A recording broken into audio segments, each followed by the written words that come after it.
husband prioritized his mistress over me. Now he wants me to adopt their baby?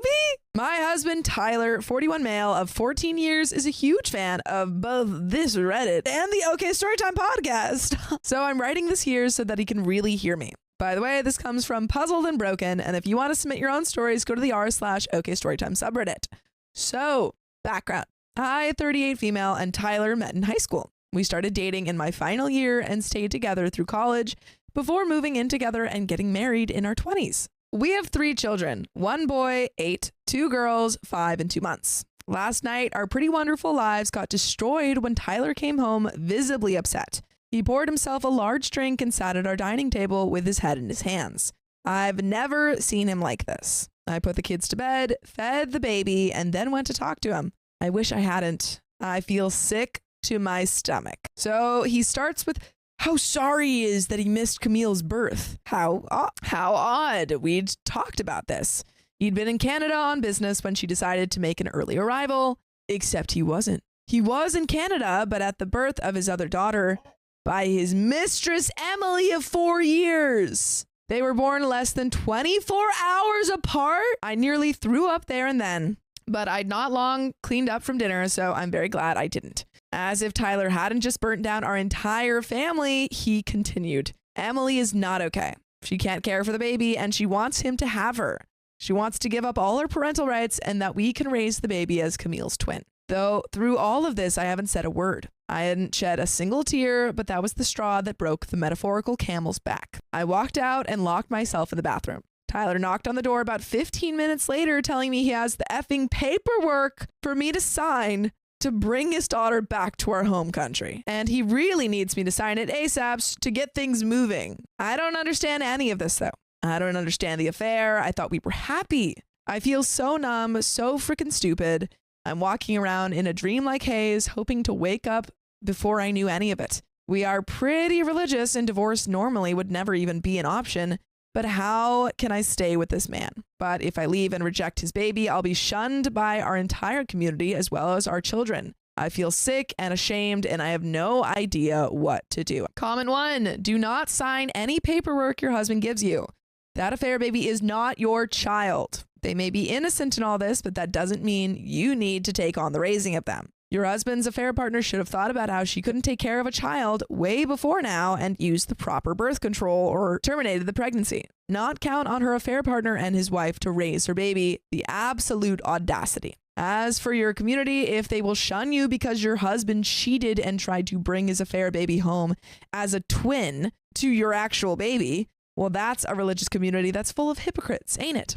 You can also move away with your children. There's nothing keeping you there. Your husband made the conscious choice to stick his wiener in another woman. You can make the conscious choice to leave his cheating butt. Nowhere in the Bible is cheating condoned. It's actually frowned upon, and there are multiple passages referencing it, which you should know, but can look up. Today, I dropped off our children at school and the baby to my in-laws and returned home to talk to my husband. We talked for hours. I told him I needed the truth, all of it. And now I don't think I've ever known this man. Tyler strongly believes he's done nothing wrong. He's not married to anyone in the countries where he works. To those of you that said Emily might not be the only one, gold stars! There are several other women, some past, some present, and even another child who is 13 years old. I went to collect our baby after asking him to pack a bag and be gone before I got back. I need time to think. But my in-laws knew the second I arrived that something was very wrong. I broke down and told them everything. Mother-in-law is defending him, saying he's made a mistake. We were young when we were married and that babies are a blessing wherever they come from. Father-in-law is raging, however. He tried to tell his wife that no matter how she tried, he was indefensible. Father-in-law is a lawyer and immediately jumped into action. He's signing over a portion of the family trust so that I can support myself and the children. It's more than generous and will be needed as I'm not getting a divorce. Okay, he thinks, given the information we have, that I can apply for an annulment. Sick. That way, my standing is intact and I can move on without the stigma of divorce. So, Tyler, if you're reading this or listening to this, I want an annulment, and I really hope you read the comments. So this is my second update. The first was a quick edit to my original post, but a lot has happened since then, so I thought I would come on and alleviate my stress by getting it all out on here. I can no longer say it feels like I'm in a haze. My emotions finally kicked in and they hit my butt hard. I've spent a few days being the second worst mother, nonstop crying and shouting at my little ones for just being tiny humans that don't know better. I admit it, I suck. But at least I don't win first place. That honor goes to my mother-in-law. Not only did she know, she was encouraging his behavior. Shortly before my wedding, Tyler went to her and told her that his bit on the side was pregnant. She was in yet another country, so out of fear of losing her baby boy to another continent, mother-in-law decided to tell him to go forth and multiply, but not poop where he eats. Hence, he kept it from me and married me anyway. What an idiot I am for never noticing a darn thing. Mother-in-law not only knew about his other 2 children, she's met them. She travels a lot. Who would suspect this sneaky bee? Sent them gifts. She even set up college funds for each of them, all behind father-in-law's back. Father-in-law is not a happy camper, and I guess we will have to wait and see how he handles the situation. But for now, he's staying at a 5-star resort, so at least he's grieving the demise of his family in well-earned comfort. Right back at you, pal. He has now deleted all his socials, so I'm very sorry to OP as you've lost a fan. We haven't spoken for a few days, but the last time we did, he agreed to sign over the house and won't contest the annulment. He doesn't want to see our children and will sign away his rights. After all, if the marriage didn't happen, the kids didn't either, right? I'm not sure what the deal is with Canadian Mistress and baby, other than mother-in-law is determined that I should at least sign the adoption papers so that poor little thing can be with her family. But what's to stop him abandoning this baby girl when something else comes along, just like he has with our children?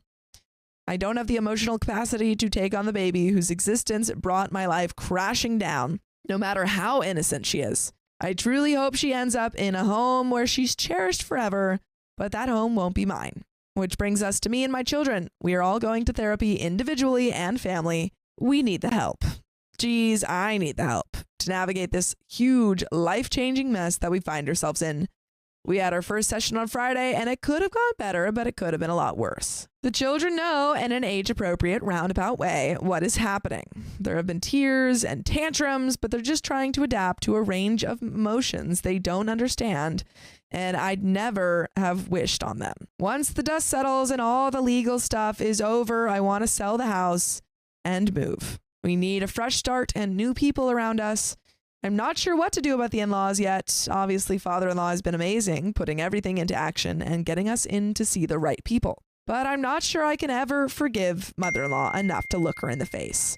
Tyler wants no contact, and I'm fine with that. But mother-in-law adores her grandchildren. Not enough to keep our family together, though, clearly. I don't know if I should let her see them. I really am not sure of much right now. And quick edit, having read this back, I just wanted to clarify I wasn't shouting at my children for days, just snapping at them when they wanted things like snacks or to play, or constantly asking questions about why mama was so sad. I'm disgusted with myself, so please be kind in the comments. I'm getting professional help with my mental health. Thanks again. Comments. Comment 1. The majority of these comments are saying to not let the mother-in-law see the children. However, I will be the devil's advocate for the sake of the kids. Their father already abandoned them. I would not cut the entire side of the family off yet because they will feel more unwanted. If you do, do not do it abruptly. Gradually ease them into it, even if you have minimal contact with his side of the family. You don't want to villainize yourself even more in the situation. Good luck.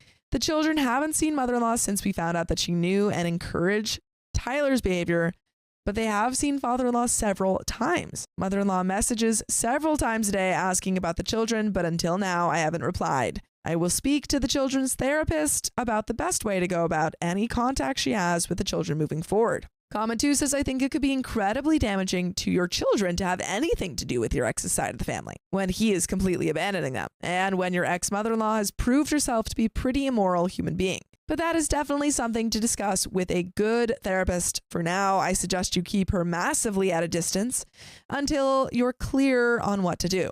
I wish you and your children the very happiest future. Opie says, thank you. For now, I'm only keeping in touch with father-in-law, who is not talking to his wife at all. Everybody is still stunned by her attitude to the entire situation. If they get back together, I would have to set up strict boundaries for the children to have contact with father-in-law, as I really don't want her filling my kids' heads with horrible nonsense. I really appreciate all the comments and support.